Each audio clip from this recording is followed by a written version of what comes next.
Hi everybody, it's Az here from Heel vs Babyface. Stage 3 of the invasion of the Isle of the Thunder King is now complete. And this has spawned a new quest at your respective leaders, whether it be Jaina Proudmoore or Lortham Artheron for the Horde. And when you accept this quest, it's going to take you into another single player scenario, and this one is called To the Skies. Now, if you've been a follower of my videos for the PTR, for patch 5.2, then you'll know that I managed to sneak into this scenario, I think on the very first day of testing, because I did a character copy over and it was showing up on the scenario tab, just like weird messages show up on my chat log. And I was able to go into this scenario probably because I wasn't using a pre-made character with a low item level. I had my item level from the live servers, and I went in here and it was incomplete. Stages 1, 2 and 3 I could do, and then I couldn't do stages 4, which I think is the final stage in the mine. But we got a decent look, and we also got a nice little look at the Isle of the Thunder King. So stage 1 was simply to get up on your terror wing and then fly towards the mines, and this is where stage 2 is going to take effect. Now, I don't know if we're eventually going to be able to get terror wings as rideable mounts. I would be very surprised if we don't, but it has been established that terror wings are the only creature that are capable of flying around the Isle of the Thunder King. Therefore, if we were able to get terror wings as rideable mounts, would we therefore then be able to fly on this unflyable island at the moment? Just a little bit of food for thought. If you do get exalted with the Kirintor or the Sun Reavers, there isn't a terror wing there for an exalted reward to buy. It's just a golden dire horn, so you can't get it from them. The Shadowpan Assault isn't showing any mounts as exalted rewards either, so it might be something for the future. Who knows? It might be a special drop, or it just might not happen. But this is stage 2, and we're now getting chased around the place by these Zandalari Beast Callers. Remember, the Beast Callers are set in the Zandalari area here on the Isle of the Thunder King. And they're also part of a daily quest line to kill 3 Beast Callers, 3 Jaguar Warriors, and 3... I think it's ice cream vendors or spirit binders, something like that anyway. And what you have to do is you get that big action button to start off with, and you can DPS the nearest one on your terror wing itself. Once you hit the action button, it will then fly you over, jump you over to the nearest Zandalari Beastcaller terror wing. You then DPS them, and you can also tackle the other Zandalari terror wings that are flying around from that mount. When you kill one, it will again automatically jump you onto the nearest Zandalari terror wing. Once you've killed all the terror wings, then you go back onto your own mount, and then you'll be fine. So it's just going to automatically fly me to the entrance of the mine.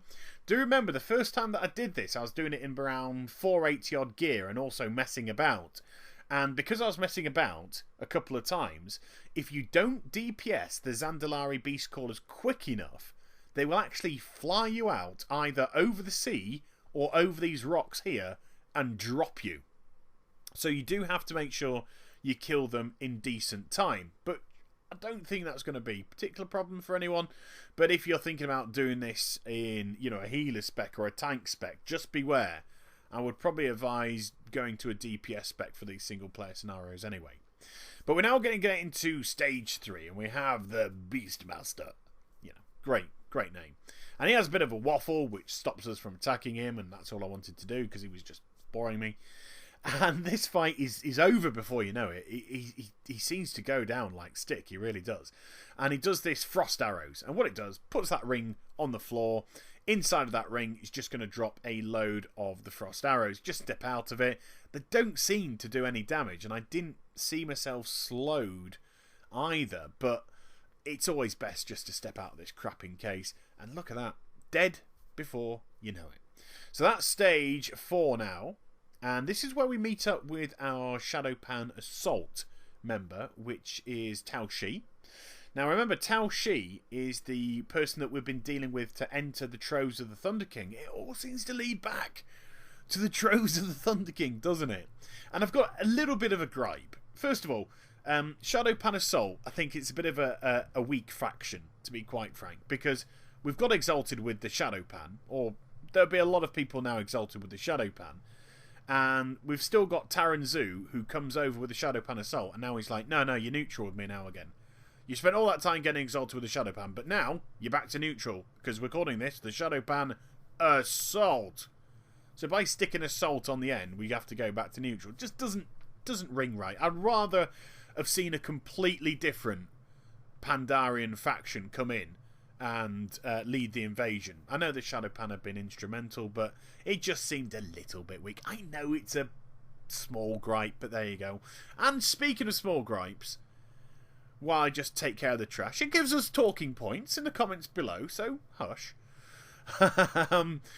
When you do go into Troves of the Thunder King, which Tao Shi is involved with, I'm very surprised that all those new little toys that you can buy, remember the levitation dust, the sleep powder, the frost runes, all that kind of jazz, you buy from the quartermasters either from the Kirin Tor / Silver Covenant or from the Sun Reavers, because it's the Shadow Pan Assault after all that are running that scenario. So why all those things aren't in the quartermaster for the Shadow Pan Assault, because they do have one, I don't quite understand. But again, little gripe.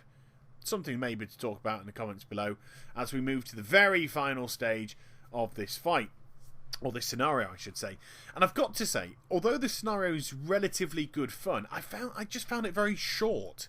It's only just over 5 minutes long, which, you know, I would have liked a little bit more to it. The mine area especially, I would have much preferred to have done a few things in here before we're able to get to the end. Maybe planting explosives in various places to blow open the doors to allow Jaina to come in, instead of just killing a wee bit of trash. And again, a boss, which I'm going to put in inverted commas, which just didn't seem particularly tough at all. I did like the mechanic though of those chains grabbing you, and then they will eventually, if you don't get too far away, snare you like they did. And he does have that conal attack, so there was that situation where I was stuck in the conal attack while snared, but the damage that he was outputting was simply not enough to even trouble me into that. But we're going to get a little exchange now between whichever leader you have, either Jaina Proudmoore or Lorthamar Theron, and then Tao Shi. They will probably both be saying the same thing, saying, look, you need to be part of the Alliance, look, you need to be part of the Horde. But Tao Shi saying, look, we're just working together because we have a mutual goal here. We don't need or don't want to form any alliances with you guys. So thanks, but no thanks. But there you go. And then Jaina or Lorthamar will pass their thanks on to you for completing the scenario. After that, you just have to jump into the portal and go back to your base and hand in the quest. So another single player scenario. One thing that I can say is when I did do this first time around, it was on the scenario tab. So is there the possibility that the single player scenarios will actually be repeatable? And how will they sort of sort out the loot? Because remember, they're all designed for 3-person at the moment. But I hope you enjoyed the vid. Please do like, comment and subscribe to my channel. Plenty to talk about. Also, follow me on Twitter and do like my Facebook. And I shall be back with some more stuff very soon. You take care, everybody. Bye-bye.